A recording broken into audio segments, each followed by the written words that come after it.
예, 조국 민정수석의 법무부 장관 기용소를 두고 정치권 내 의견이 분분합니다. 여당 내부에서도 우려의 목소리가 제기되고 있는 가운데 한국당은 입각이 현실화할 경우 선전포고를 하며 벌써부터 반발하고 있습니다. 네, 국회 정상화가 한국당의 막판 뒤집기로 무산된 가운데 한국당 일각에서 백지 등원 목소리가 나오고 있습니다.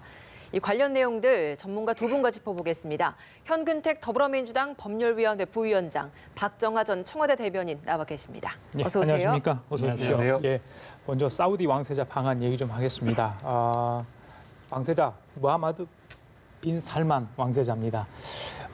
그 사람이 갖고 있는 사우디 내 위상도 위상이죠. 그렇죠. 네. 관심이고 일단 어제 방한을 했는데 이낙연 국무총리가 직접 공항까지 가서 영접을 하고요. 문재인 대통령이 계속 일정을 네네. 이렇게 소화를 같이 하지 않았습니까? 물론 기업인들과도 함께하는 자리도 어제 저녁에 있었고요. 각별하게 환대를 한 것 같아요. 그런 만한 이유가 있을 것 같습니다. 일단 사우디가 우리나라에 가는 위치가요. 우리나라 원유의 가장 중요한 수출국이죠. 그러다 보니까 우리나라의 원유의 안정적인 공급에도 굉장히 중요합니다. 그리고 우리 예전에 중동 붐이라는 것처럼 우리나라가 건설이라든지 아니면 플랜트 수출을 굉장히 많이 했습니다. 이분이 갖는 위상이 어찌 보면 이제 실세인 거죠. 실세죠. 지금 아버님은 좀 연세가 드셨고 예. 그러다 보니까 사우디에 많은 개혁 조치를 하고 있습니다. 지난번에 언론인 문제도 있었습니다만 그럼에도 불구하고 여성 운전도 허용하고 뭐 운동장에도 가게 하고 우리가 보면 과연 저게 뭐 개혁인가 싶지만 사실은 이슬람에서 보면 굉장히 중요한 거거든요. 가장 큰 특징은 뭐냐면 이분이 석유 의존도를 좀 줄이고 첨단 산업으로 좀 늘리겠다는 걸 하고 있어요. 예. 우리나라가 많이 갖고 있는 뭐 IT와 그렇죠. 수소에너지 관심이 그렇죠. 많잖아요. 그다음 특히 또 관심 갖고 보니까 한류 얘기도 하더라고요. 소프트웨어 이런 얘기 하면서 이분이 어쨌든 2030 계획을 하고 있는데 거기에 우리나라가 들어 있습니다. 그리고 이번에 좀 관심 가는 게 사실은 이제 원전 문제가 있어요. 한국형 원전이 우리나라 중동에 최초로 이제 건설을 했는데 이 부분이 아마 이번에 아마 좋은 뭐 얘기가 좀 있었을 것 같습니다. 이런 식으로 어쨌든 사우디와 우리나라가 앞으로 이제 협력을 한다 그러면 서로 윈윈할 수 있는 분야가 굉장히 많다. 예. 거기 어찌 보면 이제 중동은 아직 특히 사우디는 아직도 왕족 국가입니다. 실제로 실권을 갖고 있어서 이분이 갖고 있는 석유 회사가 작년 수익에 보니까 삼성하고 애플 합친 것보다 더 많다는 거예요. 아람코죠. 예. 예. 그러니까 어찌 보면 뭐 삼성 애플 합친 회사보다 큰 회사를 갖고 있는 사람이라고 보면 되는 거죠. 한마디로. 예. 돈이 예. 굉장히 많은 분이라고 보면 됩니다. 예, 투자를 많이 하겠다. 기쁜 소식 아니겠습니까? 아니, 그러니까 그동안 우리가 통상적으로 알고 있었던 보아왔던 정상외교 말고 정상외교의 묘미가 이런 거다라는 걸 보여줄 수 있는 그런 아주 중요한 모습이라고 보여져요. 그러니까 쭉 말씀 주셨지만 지금 사우디가 굉장히 많은 2030 계획을 앞두고 진행하는 것들이 많고 거기에 우리나라가 굉장히 많이 기여할 수 있는 부분. 특히나 어젯밤에 이제 대통령하고 오찬이 청와대에서 있었습니다만 그때도 대기업 총수들이 합류를 했지만 저녁에 또 따로 별도로 그 한남동 승지원에서 또 깜짝 이벤트를 또 했잖아요. 뭐 이런 면에서 여러 가지 당연히 총리도 공항에 나갈 수 있는 충분한 가치가 있는 의전이었다고 보여지고 예. 대통령도 만났어야 되고 뭐 총수들도 하고 여러 가지 다양한 가능성을 보여줄 수 있는 이 정상회교의 묘미 아니었나 싶은 생각이 듭니다. 특히나 미스터 에브리싱이라고 다 예. 얘기하는 것처럼 사우디에서도 실권을 쥐고 있지만 사우디가 중동에서 갖고 있는 위상이 또 간단치 않아요. 그러니까 사우디가 제 속해 있는 다 부족 국가들의 최고 왕이거든요. 그러니까 사우디가 움직인 게 아니라 전체 중동이 움직인 거라는 의미가 있을 수 있습니다. 예. 뭐 좋은 모습이었습니다. 네, 알겠습니다.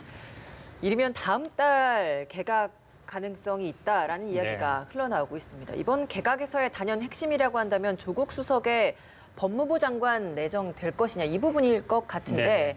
일단은 여당 내에서도 100% 찬성하는 분위기는 좀 아닌 것 같던데 좀 여당 내 분위기 좀 어떻습니까? 그 이유가요. 아마 이제 조국 수석이 임명됐을 경우에 현재도 이제 야당과의 관계가 굉장히 안 좋은데 조국 수석이 그동안 이제 국회 출석이나 이런 걸 보면 야당과 관계를 이렇게 원만하게 해갈 수 있느냐. 이분이 정치를 해온 분이 아니라서 그래서 아마 이제 야당과의 관계가 더 틀어진 거 아니냐 이런 부분이 있는 것 같은데 그래도 어쨌든 큰 틀에서 보면 문재인 대통령이 그동안 뭐 써온 책이나 이런 걸 보면 이제 검찰 개혁에 대한 의지가 굉장히 강합니다. 그거에 어찌 보면 그 역할을 맡긴 게 조국 수석이었고요.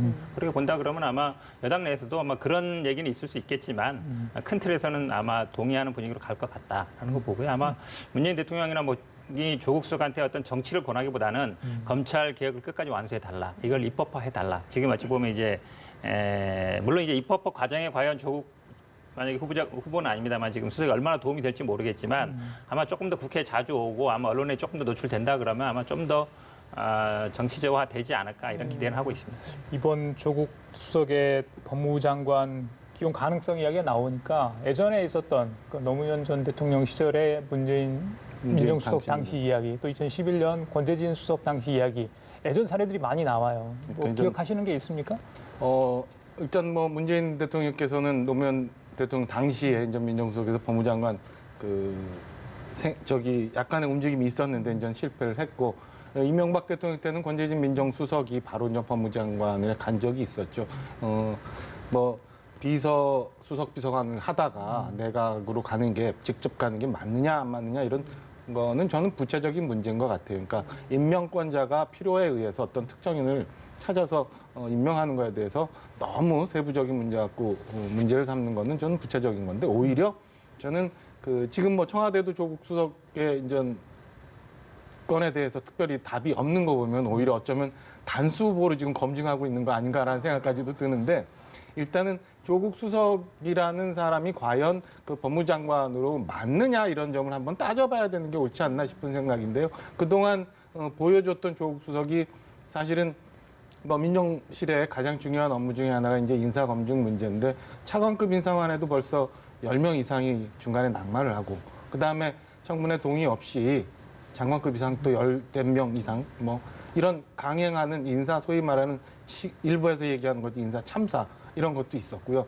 그다음에 뭐 작년에 시끄러웠습니다만 김태우 수사관 문제에 있었던 것처럼 민정수석실 내지는 청와대 전체 공직기강 문제 이런 거에 있어서 과연 민정수석으로도 역할을 제대로 했느냐. 그다음에 뭐 민정수석이 사실은 뭐 사정하고 뭐 인사검증하는 것뿐만 아니라 중요한 역할 중에 하나가 시중의 여론을 대통령께 옳게 전달하는 거거든요. 그러니까 이런저런 뭐 문제에 있어서 과연 민정수석으로 역할을 제대로 했느냐, 그럼 이 사람이 과연 법무장관으로서 또다시 다른 일을 또 했을 때 옳게 갈 수 있느냐, 이런 걸 좀 따져봐야 된다고 생각합니다. 그래서 이런 면에서 저는 뭐 과거 있었던 사례나 아니면 뭐 대통령 비서관을 하다가 바로 내각을 가는 게 옳으냐, 뭐 이런 논란 이전에 과연 조국 수석이 법무장관으로서 적당한 옳은 사람이냐, 이게 바른 인사였느냐, 이런 거에 대해서 우리가 한번 검토해 봐야 된다고 생각을 하고, 이런 면에서 저는 앞서 쭉 말씀드린 것처럼 과연 맞나, 좀 부적절하다라는 의견을 좀 갖고 있습니다. 네, 이렇게 인사를 추천을 하고 임명을 하기 전에 사실 검증을 하고 그 검증 작업을 민정수석실에서 쭉 하게 되는데, 만약에 이번에 이렇게 민정수석이 법무장관으로 이렇게 거론이 되고 있다라고 한다면 그러면 셀프 검증을 해야 되는 것인가라는 것도 궁금하거든요. 아마 뭐 만약에 간다 그러면 뭐 사직을 하고 가겠죠. 바로 뭐 가기는 쉽지 않을 것 같고요. 아마 근데 뭐 본인한테 이제 보고는 안 하고 아마 할 수 있을 것 같은데, 지금 말씀한 것 중에 제가 조금 이제 반발을 안 할 수 없는데요. 그동안 사실 이제 그런 비판 많이 있었습니다. 인사 검증에서 책임을 다 못한 거 아니냐. 근데 사실 인사라는 부분은 민정수석 영역의 많은 부분 중에 한 부분이에요. 어찌 보면 이제 인사수석도 있고요. 그다음에 사실은 민정수석의 역할이 물론 뭐 여론을 전하는 것도 있습니다만, 현재 같은 경우에는 뭐 여론이라는 게 워낙 오픈돼 있기 때문에 따로 전화해도 안 해도 되는 것 같은데, 제가 보기에 그동안의 민정수석과 그 검찰과의 관계에서 어찌 보면 이제 지휘하고 뭐 통제하 이런 관계인데, 그건 아니었던 건 분명하고, 지금 이제 법무부의 가장 큰 과제는 탈검찰화예요. 지금 이제 박상기 장관 같은 경우도 어찌 보면 검찰 출신이 아니었기 때문에 장관으로 임명된 부분이 있는데, 지금 권재진 지난번에 이제 민정수석이 법무장관 간 걸 얘기하지만 이분은 이제 검찰에서 고검장까지 했습니다. 20, 30년 있었거든요. 그러다 보니까 항상 나오는 얘기가 검찰 출신이 민정수석하고 그다음에 법무부 장관을 하면서 사정기관의 핵심이라 할 수 있는 검찰을 장악하는 거 아니냐, 이런 비난이 있어 왔던 건데, 조국 수석이나 뭐 박상기 장관 같은 경우에는 제가 보기에는 검찰을 장악한다는 건 쉽지 않아요. 왜냐하면 검찰이 기본적으로 본인들의 어떤 뭐 기수 우회라든지 아니면 검찰 출신 아니면 인정을 안 하는 분위기가 굉장히 강합니다. 그렇게 본다 그러면 검찰을 장악해서 뭐 야당을 탄압한다, 이런 건 제가 보기 쉽지 않은 상황이고, 이 검찰 개혁,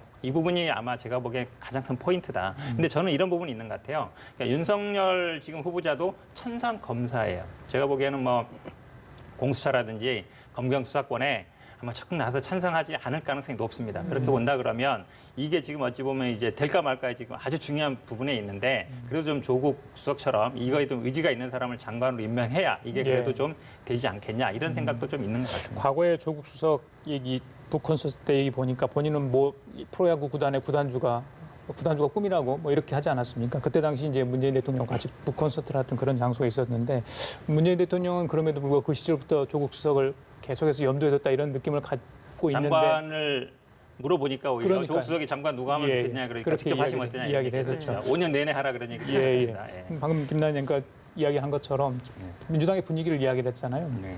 혹시 그 이상, 그러니까 법무장관 아닌 뭐 대권 주자 이야기가 뭐 벌써 다른 당에서도 나오긴 나오는데 혹시 그런 것까지 염두에 두고 그런 포석을 까는 거 아닌가 이런 생각도 해보는데 어떻습니까? 전혀 아니에요. 문재인 대통령 입장에서는요, 대권 후보는 우리 당이 많습니다. 어찌 보면 많은데 이 사법 계약을 끝까지 어찌 보면 그 문재인 대통령이 지난번 뭐 대선 대통령 되기 전부터 보면 이 사법 계약 특히 검찰 계약에 대한 의혹이 굉장히 강해요. 근데 이걸 과연 누가 할 수 있느냐? 이 부분에 제가 보기엔 대안이 따로 없다라는 생각을 하는 것 같아요. 그렇다 그러면 이제 당장에 제가 보기엔 뭐 총선 출마라니 대권 출마는 지금 상태에서는 아닌 것 같다. 지금은 당장 이걸 법제화하고 입법화하는 거, 마무리하는 거 이게 더 우선순위 있는 거 아닌가 그렇게 보입니다. 네. 좀 위원장은 아니라고 얘기하지만 저는 여러 가지 포석이 다 있다고 말씀하시죠. 보여져요. 그러니까 예. 지금 그 박지원 의원도 마침 얘기했지만 그 대선 후보들이 사실은 많이 낙마했어요. 그러니까 뭐 안희정 전 지사도 있고 뭐 몇몇 분들이 전 그 상처를 입고 있는데 총선이나 대선이나 선택지가 많이 있어야 국민들로부터 그 지지를 받을 수 있는 거거든요. 이런 면에서 저는 장기적으로 그 대선 카드로도 펼쳐놓기 위한 수순 아닌가라는 생각도 좀 들고요. 예. 우선은 첫째 여러 가지 뭐 총선 출마 얘기도 나오고 했습니다만 그런 거 다 지나서 본인이 전 의회형 인간은 아닌가 보다 뭐 얘기했듯이 아마 행정직에 더 일을 하고자 하는 아니면 직접적으로 총선에 나가서 출마하고자 하는 생각은 별로 없었던 것 같고요. 그런 면 그다음에 좀 전에 얘기했지만 뭐 명목상으로는 사법개혁을 계속 진행해야 된다 이런 의견 그다음에 좀 말씀드린 것처럼 대선 다목적 카드 뭐 이런 여러 가지가 섞여서 아마 그 조국 수석이 지금 함화평이 많이 올라오고 있는 거 아닌가라는 생각이 듭니다. 예, 이번에 좀 국회 정상화 이야기를 해보도록 하겠습니다. 뭐 사실 아직 입장차가 좁혀지지 않고 있는 상황이고 한국당은 거듭해서 재협상을 해야 한다라고 주장을 하고 있거든요. 민주당은 재협상할 의지가 있는 겁니까?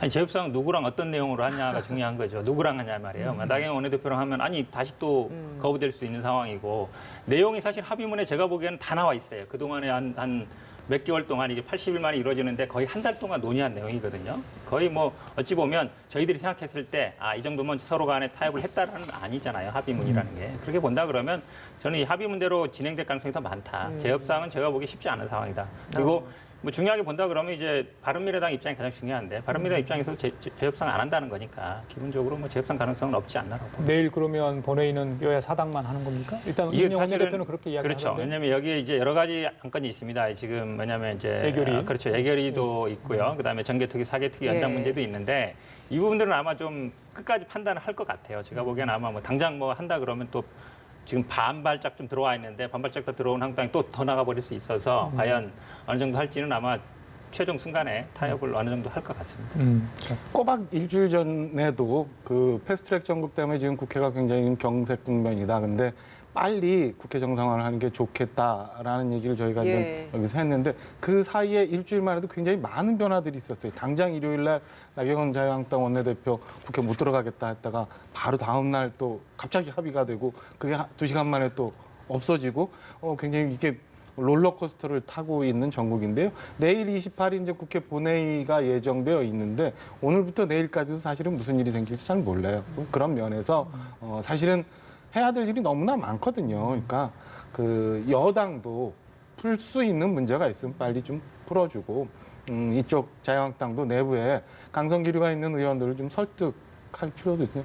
설득을 좀 해서 빨리 들어가서 합의하고 당장 내일 본회의까지는 어려운 상황이라면 주말을 넘기고라도 어떤 식으로든 빨리 정상화시켜서 국회 일을 하게 하는 게 국민들의 바람이고 다음 국회의원이 해야 할 일 아닌가라는 생각입니다. 어정쩡하게 지금처럼 이렇게 뭐 일부 상임위만 들어가고 말고 이게 예. 한번 보지도 못한 일들을 계속 하는 게 국민들 보기에는 불편한 것 같아요. 지난 24일 그 한국당 의총 끝나고 나서 그 내부에서 뭐 그런 얘기 있었다면서 이럴 바에는 그냥 뭐 자발적으로 들어가지 왜 이렇게 합의를 해줬냐 이야기 있었다고 하는데 지금 한국당 내부에서도 장제원 의원이나 뭐 조경태 의원도 마찬가지로 이거 백지등원 해야 되는 거 아니냐.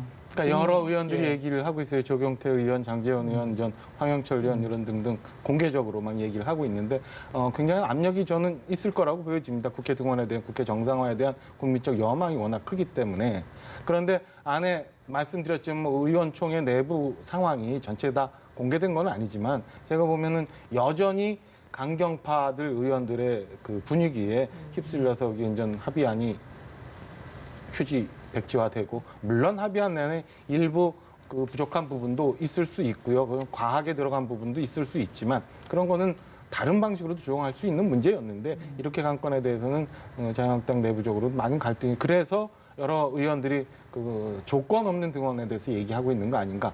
그래서 아까 말씀드린 것처럼 내일까지라도 혹은 뭐 주말을 넘기면서라도 다른 변화가 좀 있지 않을까. 그리고 전향적으로 자유한국당도 좀 변한 입장을 좀 내보였으면 하는 바람입니다. 예, 그 여상규 법사위원장이 그 국회법이 허용하는 한 한국당 합의 처리 없이 통과된 법안들은 네네. 다시 돌려보내겠다, 해당 네. 상임위로 이런 이야기를 했잖아요.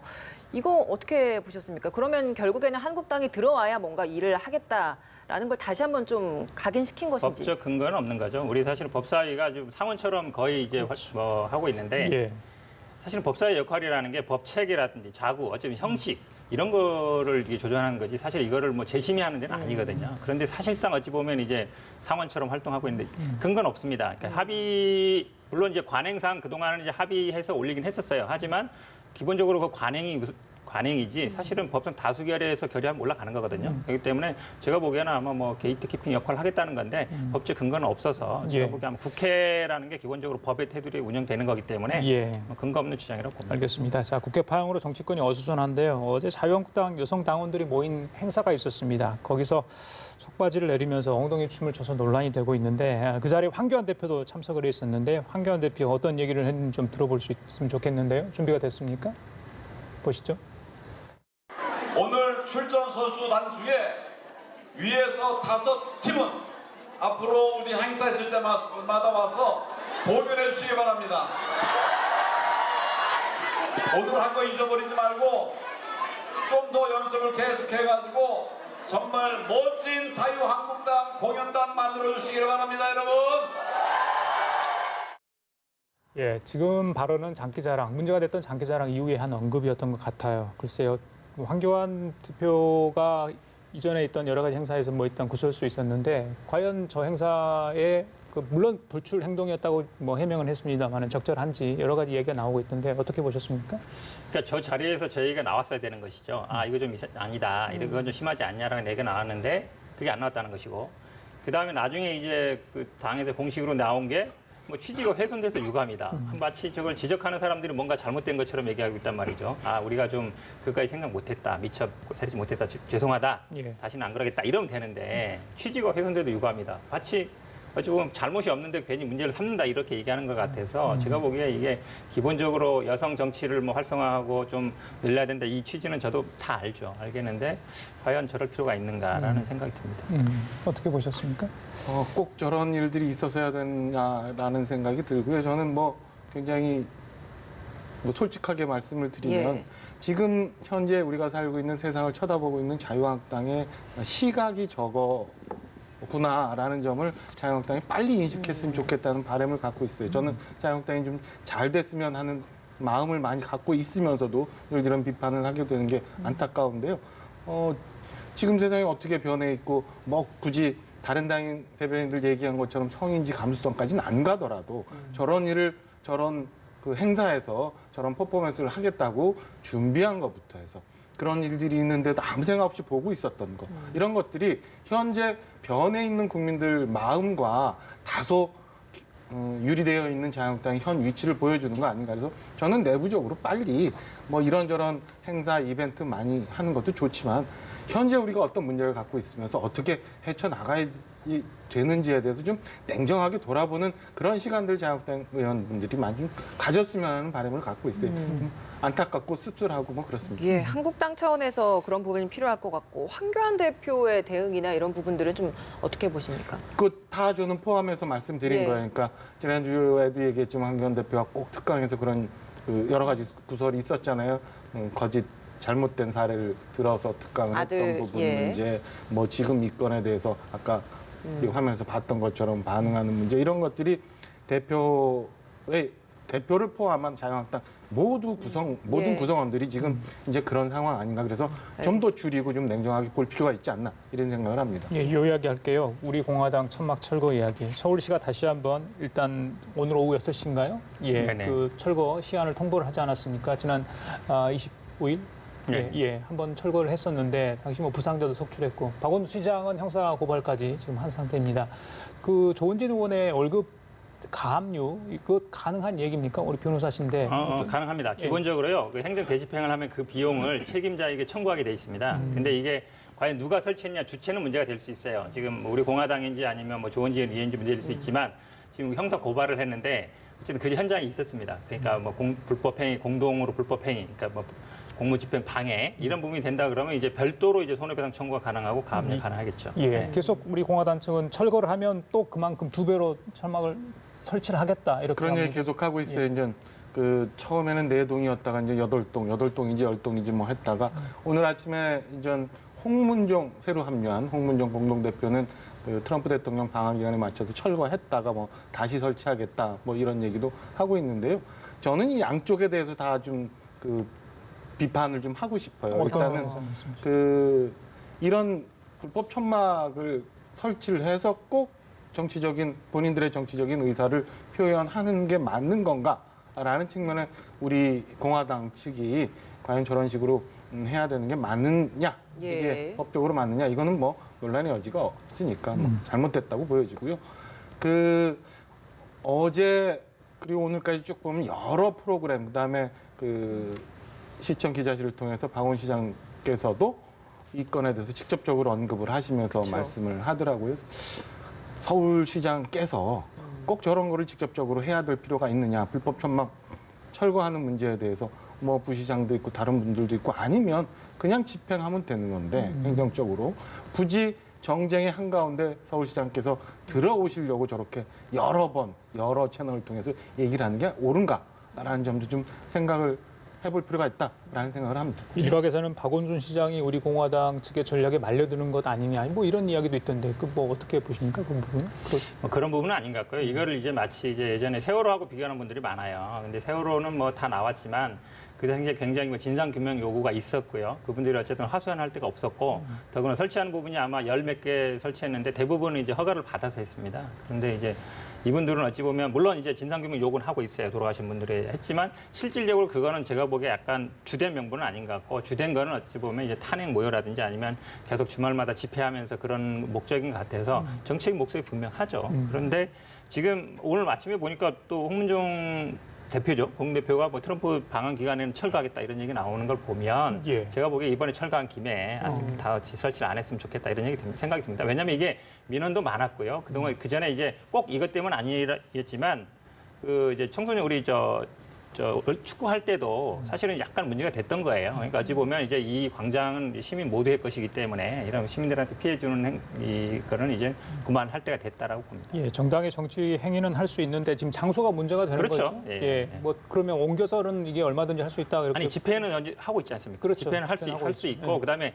당이라는 거는 기본적으로 뭐 당사라든지 이런 걸 이게 있기 때문에 당에서 활동하는 것이 물론 이게 당사로 쓰는 건 아니에요. 지금 분들 예전에 돌아가신 분들 이거 아마 진상규명 하고 있는데 그래도 실제로 보면 아마 제가 보기에 뭐 탄핵 반대 이런 무연한 집회를 하기 위한 어떤 장소로 계속적으로 점거하고 있는 게 아닌가 이렇게 보는 게 맞는 것 같습니다. 그 우리 공화당 당명 교체 관련해서 뭐 박근혜 전 대통령과 사전 교감이 있었다 이런 이야기도 있는데 그건 뭐 전에 들은 이야기라고 그래요. 확인되는 건 아니니까. 아니죠. 예. 실제 뭐 그럴라고 보십니까? 글쎄요, 뭐 그렇게까지 했을까라는 싶은 생각이 좀 들기도 하고요. 일단은 박근혜 대통령 지금 뭐 옥중에 계시니까 의사를 확인할 수는 없지만 그리고 그 주변에 있는 분들이 너무 여전히 아직도 박근혜 전 대통령의 프레임 내지는 거기에 의지해서 본인의 정치적 생명을 연장해 가려고 하는 거 아닌가라는 생각이 듭니다. 이 건에 대해서는 뭐 언젠간 한번은 정리가 돼야 되지 않을까 생각합니다. 예, 알겠습니다. 오늘 두 분 말씀 잘 들었습니다. 말씀 감사합니다. 고맙습니다. 예.